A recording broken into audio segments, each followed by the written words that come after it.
Welcome back. You're still tuned in to SABC News Live right here on SABC Plus. If you've just joined us, we are talking about the importance of having young people participating in global summits like the G20.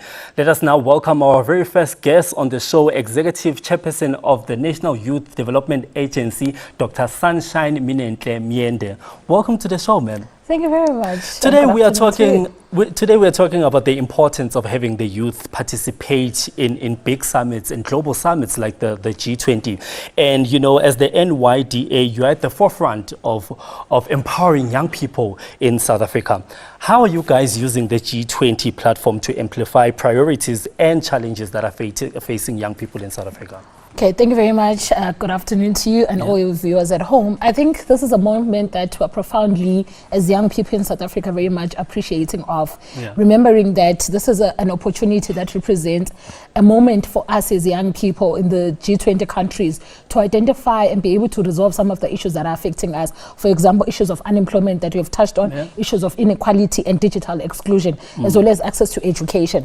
So us as the NYDA, we think that this is an important moment that we can use to amplify our voices across these G20 countries.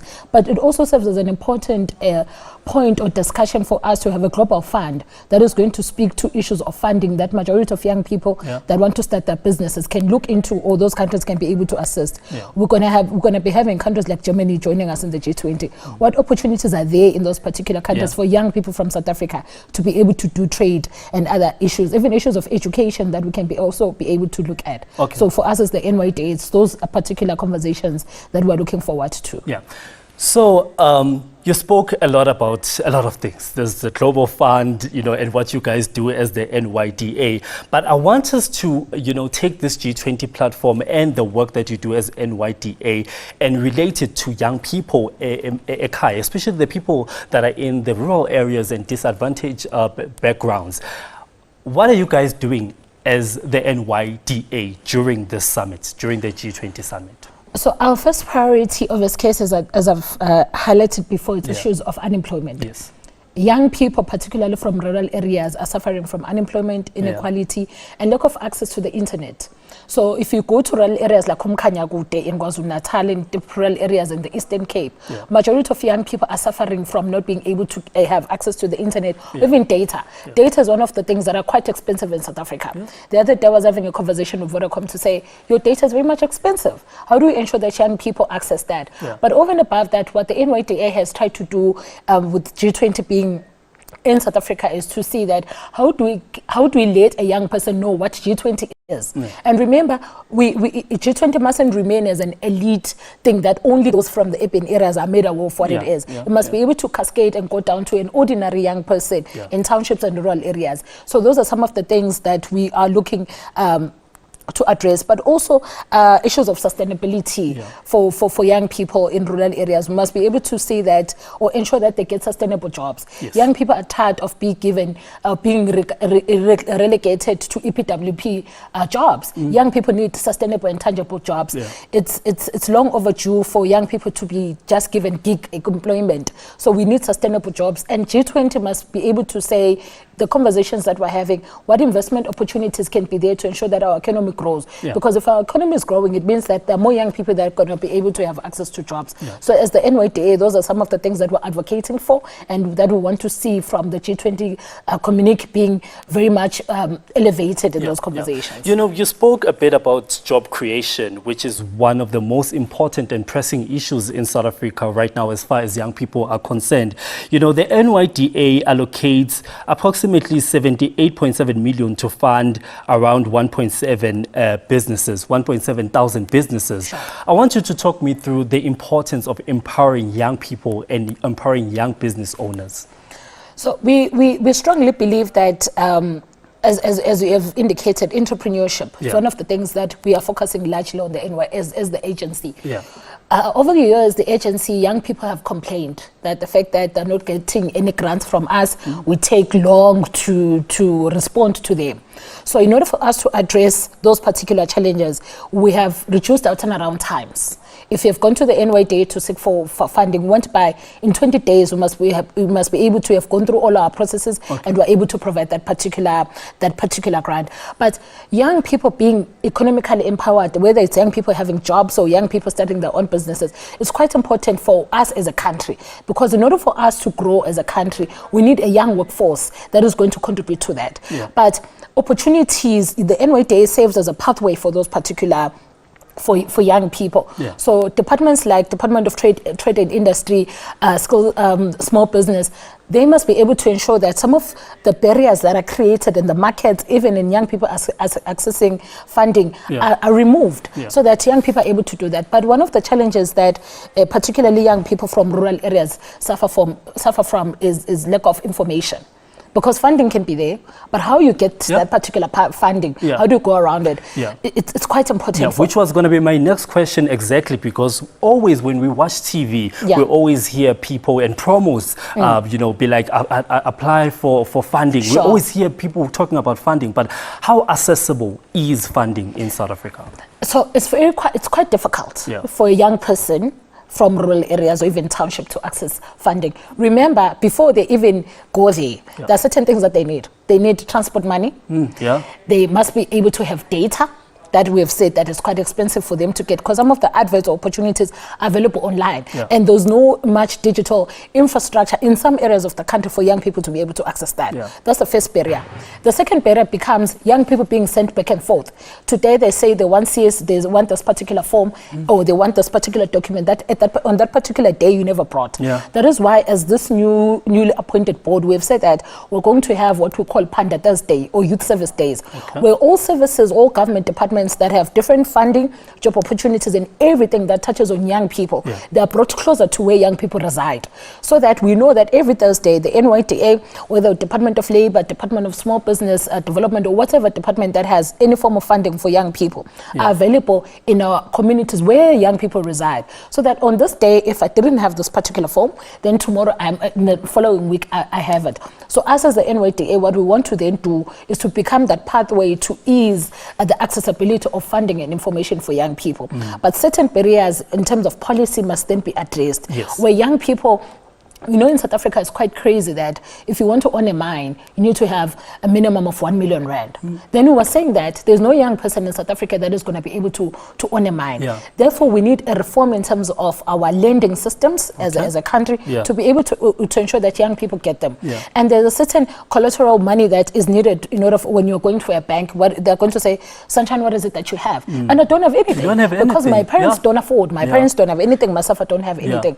So us as the NYDA want to enable all those particular processes, so that the current barriers that are there for young people in the market first, because there are young people that we're funded, but we funded them for maybe for baker. But most people, they will go to Albany to buy their bread. So how do we ensure that the young people that were funded, they get into the market much easier, the market linkages or the market accessibility? So it's one of those issues that are there. So it's the funding issues and the market access issues. So as the NYDA, we're trying our level base to ensure that we tap into those particular spaces and elements. That's what we're doing. Which I also think probably it's very important for us to teach the masses to buy local and support local, so that we can make businesses in our townships be part of the market. But I also want us to speak a bit about the G20 Summit as well, which is taking place on African soil for the very first time. Do you guys, as the NYDA, see this as a platform or an opportunity to then propel local businesses and expose them to the international market? Definitely. I would really love to see, or we're going to lobby if there's still a room for us, and there's something that we've been doing. Remember, G20 has been here for a year. That we would like to see the head of states and all other people that are going to be attending the G20 procuring from young people. We're very intentional about that, and all other services, whether it's the shuttle services, young people that have shuttle services, businesses, they should be a priority. The local establishments that are around Nasrec, where the G20 meeting is going to be taking place, young people should be at the center of that. So we are very intentional. We're going to be doing an entire media communication plan urging different stakeholders to buy from young people, particularly those in townships as well as semi-urban areas. Yeah. So we are going to be very much advocating for those particular issues. Yeah, you know, stats have showed that, you know, small businesses, especially when a young person without experience or without formal training starts a business, there are chances that the business might fail, you know, Definitely. within a couple of years or within a couple of months. How does then the NYDA ensure that we build long-lasting businesses within our communities and the young people? So firstly, the NYDA does have an aftercare program. When we have funded you, we do mentor you for a particular So you time. don't just give me the money? No, we don't. We never do that. Okay. We give you money, Yeah. but we're able to do an aftercare process. But since we entered office, we've been intentional to say that the aftercare, for example, you have a Dunlop. Yeah. There are young people that we have funded to step in terms of the mechanic side of things. Dunlop must be able to take this young person from Soweto or from Hammanskraal. And then this young person is incubated into Dunlop, or they become a subcontractor into Dunlop, so that the business is sustainable. Because you cannot compete, we cannot expect young people to compete at the same level with long-established businesses. Yeah. Because obviously they're going to fail. Young people are not failing just because they do not have capacity. It's because the market currently is kind of locked. Yeah. There's no room for us. But then we're saying to the big establishments, you have your SPA. If there's a young person that is producing cabbage or producing spinach, those young people must be able to supply The local markets. The local market. Yep. The hotels that are around. For example, in Durban, it's a big tourist destination. Yeah. The hotels around must buy their eggs and every other produce from the young people in the local area, because we can't have people eating something that they don't know where it was procured, where they are local producers of those particular things. So those are the things that we're very much intentional about.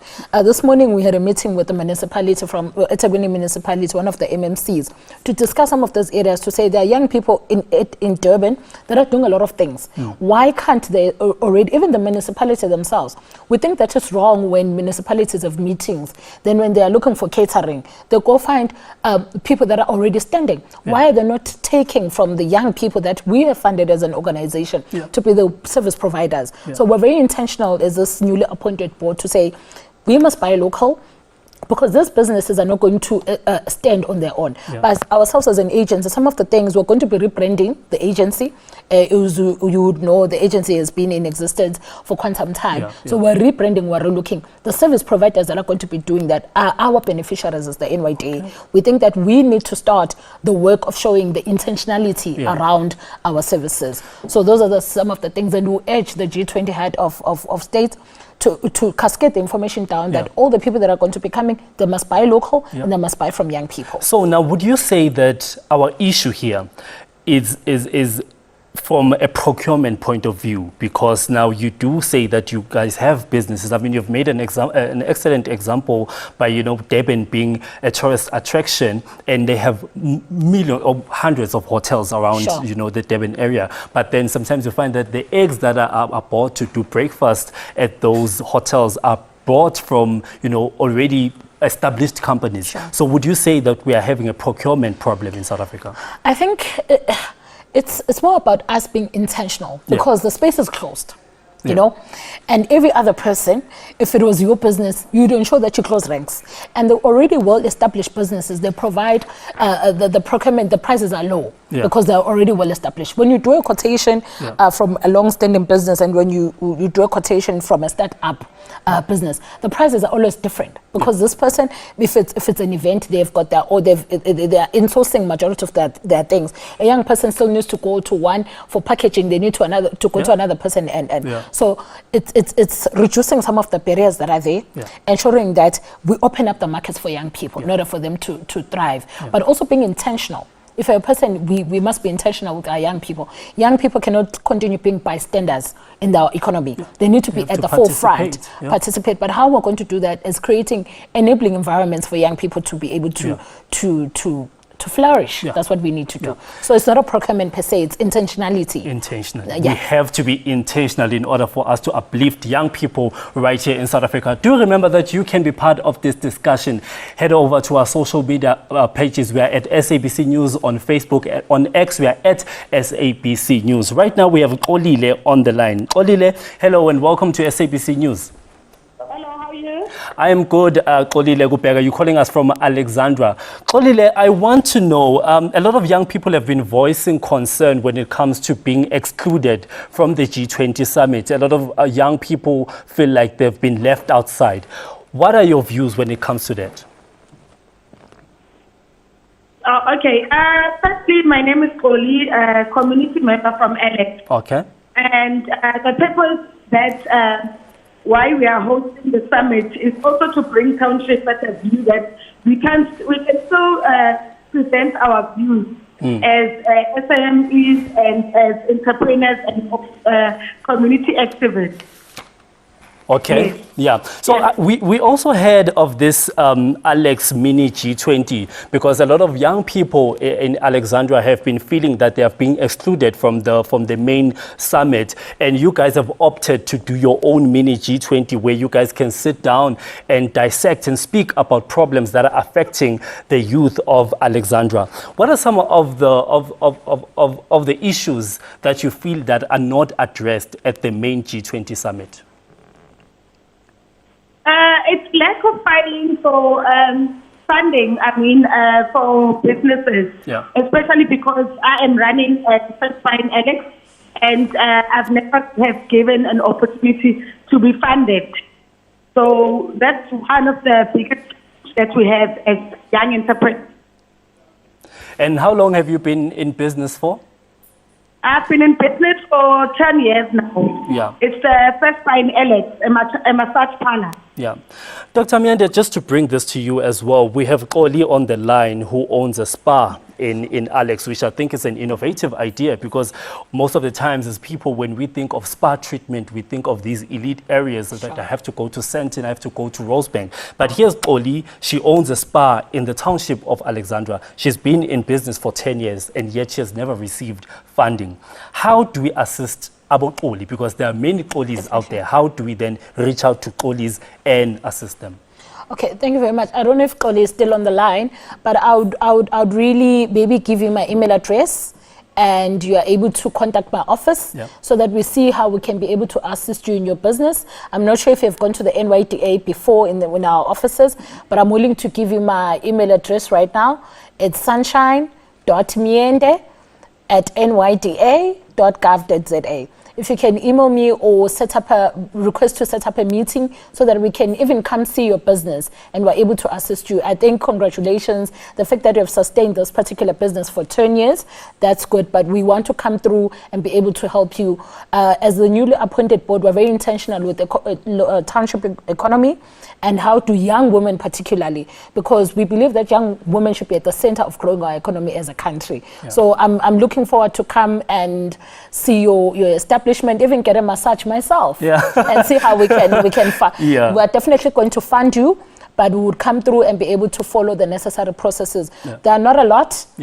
Sometimes when young people hear processes, they think of huge things. So as the NYDA very intentional in easing up some of the issues or processes for young people. So we'll definitely come through. I'm not sure if you can leave your contact details as well. Koli, are you still on the line? Yes, I'm still on the line. Is there anything that you would like to ask Dr. Myende on the show? Pardon? Is there anything that you would like to ask Dr. Sunshine? Yes. Looking at a training center, so I would also like in terms of UIS in offer of training center for my business, because I do get young women that I've trained and offered my skills, and you just offer your participation certificate, but we need something that's accredited that can actually help someone get a proper job, a profession, a certificate, accredited. Okay. All right, I think we are losing Oli a bit, but just the gist of it, she's asking about the training part of things because she does offer employment to other women around Alexandra. Then how does she go about that, getting accreditation and all of those things? We are working closely with the Department of Higher Education that are responsible for some of the SETAs, or all the SETAs, I mean. And then we're going to be able to link it up with all those particular services. Yeah. But I'm really happy that you're also offering services or employment to other young women within your area, which is quite good. And it's something that we're encouraging majority of young people, that when we're going to skill them, or when we're going to empower them, it mustn't remain with them, but we must be able to cascade down all opportunities, even for other young people. So in the meeting or in the email that you're going to be sending me, all those issues we're going to be able to address them. So it's not something out of our reach. Yeah. It's definitely within our reach. All right. Skills development is one of our main areas or priorities. All right. Yeah. Thank you so much, Xoli, for joining us. Right now on the line we have Mrs. Kosana. Mrs. Kosana, I also believe that you're from Alexandra. Mrs. Kosana, welcome to the show. The email address is wrong. Mrs. Kosana? All right, it seems like we have lost Mrs. Kosana right there. Okay, so when you were talking to Xoli, you were talking about the process that happens when one applies for funding. Yeah. And a lot of young people have expressed the fact that, when you're looking for funding, you're being sent from pillar to post. There are queues, there are papers that you have to submit. And some of these papers, young people don't even know how to formulate them because, you have to use the correct terminology, you have to use business language and all of those things. Just talk me through the process of applying for funding at the NYDA. So at the NYDA, we're really, really trying to ease up things for a young person. Because when we're thinking or designing our systems, we're thinking of a young person that recently got their 370 from social development, and they must go to town, come back with this particular money, and they must still make copies. We are very much aware of the living conditions that majority of young people in South Africa are faced with. So we have an ERP system that allows a young person to be able to register for training, because we firstly start with training, because we must train you for business. Because one of the challenges that we've encountered before at the NYDA is that we find young people for a business, maybe at that particular time what they need is a job more than a business. Then they squander, or they don't take care of their business accordingly. So we provide training first. They go through different opportunities or market intelligence. Because back in the days, NYDA used to fund car washes. A car wash is still sustainable. Because when you bring up or when you draw up a business plan, you must have the market intelligence to say, is this business viable or not? So those are some of the things that we then do. We help them prepare a business plan. And then after that, then we go and do the site visit to say this is where you want your business to be at. And then they go through the necessary applications, and then at the end of the day we fund you. So currently, as this newly appointed board, we're trying by all means to ensure that we reduce the waiting period. Over time, the agency has been faced with challenges that young people are waiting for. They wait for a year to get their funding. So we're trying to reduce that to maybe maximum of 20 days to ensure that we're more intentional. Other funding other funding opportunities, they take long for young people. Then they end up, some of them, aging. They're 1036 now, they're no longer eligible for the funding as youth. So we're really trying by all means to reduce the turnaround times for our funding. But our funding is very much, it's not that big, but it serves as a pathway and an opportunity for you to grow your business. There's also a bit of apathy from the youth in South Africa. As you said, that you're trying to shorten the time of which they can apply for funding, because sometimes someone can apply for funding at the age of 35 or 34, but because it takes longer, now all of a sudden the person is 37 and they don't qualify anymore. But do remember that you can still be part of this discussion right here on SABC News. Mamile is on the line right now from Alex. Mamile, welcome to the show. Hello. Thank you for having me on the show. We were talking about the issue of exclusion earlier on, that a lot of young people feel like they're not part of the G20 Summit. And I do understand that you're also one of the young people that are going to be participating in the Alex Mini G20. Talk me through that process, and do you really feel excluded in the G20 Summit? Yeah, at some point I feel that we're being excluded, like always, like Alex is always being excluded in a lot of things. But it's funny how when they want funding, they always mention the name of Alex, but the funding doesn't cater for the people of Alex. So, yeah, I feel like there was not enough community engagement to include the youth of Alex in the National G20 Summit. Yeah, you know, we did a program not so long ago which addressed the issues of climate change, and we visited an area called Stwetla in Alexandra, where there are dwellers that are living nearby the Jaskei River, and you know, Yes. the issue of climate change is one of the issues that have been, you know, discussed at the G20 summit. But what are some of the other topics that you feel like are being left out, especially topics that do affect the youth of Alexandra? I feel like not enough is being done to give support to young entrepreneurs, and also to fix infrastructures that will have extramural activities like we used to have in the olden days. Like there are no youth activities. Hence, there's an influx of drug users in Alex. So there's not enough support system like we used to. And all the infrastructures are now being rented out as church rentals and for other main events. So it means if you don't have money, you're not being catered for in this government, especially if you're a youth. What are your hopes for this upcoming G20 summit? As a young person in South Africa living in Alexandra, what do you hope to take away from this G20 summit? From this G20 summit, I hope that the government will actually listen to us and actually give us support, because of as it is now, I'm also in the civil space representing the community, reaching out to the community and taking their cries and grievances to the government. So I'm hoping that with this summit that will be actually heard and there'll be enough implementation rather than promises where there are budgets.